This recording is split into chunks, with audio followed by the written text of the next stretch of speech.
Mugman Nation! What is up, my fellow Mugman enthusiasts? In this video, I will be finishing up the Lobber challenge by beating the DLC with Lobber only. Once again, no charms, no supers, Lobber only. And come on, man, do I even have to say, you guys already know the difficulty. I'm just gonna jump straight in. Also, guys, please subscribe. I'm almost at 5K. That'd be so cool. Let's make it to 5K. Let's get started, guys. I'm starting off with Glumstone The Giant, and I usually have trouble with this boss in my speedruns because the first phase is trash and the platform just moving around randomly, and the little gnomes are shooting their little golden nuggets at you. Just a very annoying phase in general. It's not my favorite, but apparently with the Lobber, it's not that bad because I was able to breeze through, just lobbing my balls at his face. I couldn't tell you what exactly made it easier. I think it was just more damage because all my lobs were hitting him. Like, all I just had to look forward and just shoot my Lobber. None of the attacks really gave me issues. Maybe I was just on it today, you know? Maybe I was playing pretty good. But let's go to the second phase. The second phase is where Glumstone whips out some puppets to throw balls at you. While that's happening, little gnomes are on the sidelines, just going underground and popping out, jumping at you. Easy phase with the Lobber. I just aimed up at the puppets and watched like my feet. That's about it. Would recommend using the Lobber for this boss fight so far. It's been pretty good, but let's see how it handles in phase 3. Now, for phase 3, I thought the Lobber was going to suck, but it was actually pretty good. I just, you know, parried the bone when I needed to, and I just kept lobbing up at him. I don't know what that thing is, a stomach ulcer maybe, but I just kept lobbing the balls at him, and it went down. I set Lobber traps from it, always hit. I thought it was gonna be a lot harder, but I managed to first try Glumstone the Giant. Guys, go use Lobber on it. Go use it.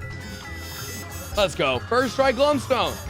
I told you it'd be easy. Let's do it. Nice. Mortimer Freeze is up next, and he was kind of annoying in my opinion. He was probably the hardest boss to use Lobber only on, but besides, you know, Chef Saltpigger that'll be coming up later. Just because of that first phase, I don't like it when an enemy is above me and I'm using the Lobber. Even though, you know, you can use your Lobber traps and stuff like that, I just think it's kind of annoying. You have to shoot up the entire time, and you have to deal with his minions. I think this phase would have been a lot easier also if I wasn't just so impatient, but like, I'm a speedrunner, so I gotta go fast like Sonic taught me how to do. Not the best weapon so far for this fight. I've died a couple times in the first phase. It's okay though. Let's just move on to the second phase. Hopefully Lobber will be better. Now, the second phase, the Lobber wasn't bad, I would say. It's just those little flying popsicles that would just fly around. For some reason, I could not hit them with the Lobber. They would put me in some really bad situations. That hit me? Wow. That sucked. It was either get hit by the popsicle or get hit by his main attack, and this happened pretty often. The fire rate is very slow, so if a popsicle approached me and I missed one shot, it was basically just a free hit from you know, Mortimer Freeze. However, when the popsicles weren't in play, it's a pretty good weapon to use. He's either on the left side or the right side of you. He's never above you, so use the Lobber if you want, but I would use it in combination with maybe a pea shooter, the spreader perhaps, or the charge shot. All really good options. Phase 3 was pretty nice with the Lobber.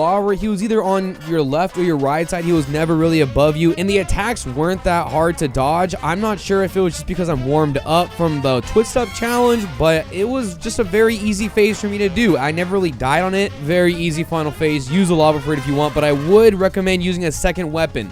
Yikes. Come on, die, please. There we go. Easy money. There we go. Going into this fight, I thought the Lobber would suck, and honestly, it did for the first phase. It was hard to hit the dog in the plane, and he switched sides a lot, and if you weren't on the correct side to hit him, you just lost some damage. Still not the worst weapon, but I think going with a weapon like pea shooter or the charge shot maybe is definitely a better choice for just the phase 1. Phase 2 is a different story, but we'll get to that when we get to that. It was nice one-shotting the hydrants, but when you were jumping, trying to hit him up there in his airplane, you'd only hit about 50% of your lob, so it was kind of slow. Phase 2 with the Lobber, now this is a whole different story. It made it so easy. All I had to do was jump and throw my balls out everywhere, and they would hit the dogs no matter where I aimed. 2 lobs and a Lobber EX was enough to take out any dog, so use a Lobber for this phase. I would suggest using like Lobber charge shot, Lobber pea shooter, Lobber whichever weapon you want, but I would recommend bring the Lobber just for this phase and phase 3, of course. Phase 3 with the Lobber was just a pretty standard round with any weapon. It wasn't better or worse. Every target you had to aim for was always stationary and always right in front of you or above you. Not much to say there. You just dodge the lasers. And then during the other phase, you just dodge the dog bulls and keep firing at probably the most attractive boss of phase 3. Woof, woof, my brothers. Am I right? There we go. The moonshine mob is the final boss before the Chef Saltbaker arc begins, and the Lobber, I already knew it was going to be good for. There's not much to say. It goes through platforms, as you can see here. So during the first phase, you can just be on any platform and just keep firing your Lobber at it, and it does tons of damage. Like, the bombs are easy to dodge, the caterpillar is easy to dodge, everything's not too bad. The second phase, same thing. It's really easy just to hit, you know, her with your Lobber. The pea shooter might be a little bit better, or some type of ranged weapon, just because you don't have to move around as much, but hey, if you can use the Lobber in combination with, again, pea shooter or charge shot or anything like that. And I thought the Lobber was actually gonna be very, like, bad for the third phase, but it was actually pretty good. I managed to do tons of damage, and I get done with the third phase very quickly. Like, check this out. I'm going in, I'm using my Lobber, I'm doing tons of damage, and it's going down nicely. I think this was actually the hardest part. Check this out. You can't reach the snail up there with your Lobber. I'm just jumping around, trying to hit the snail, just praying I don't die. Honestly, I was sweating so hard trying to do this part, but we managed to clear it out on our third try. And now it is time for Chef Saltbaker. Hey, third try.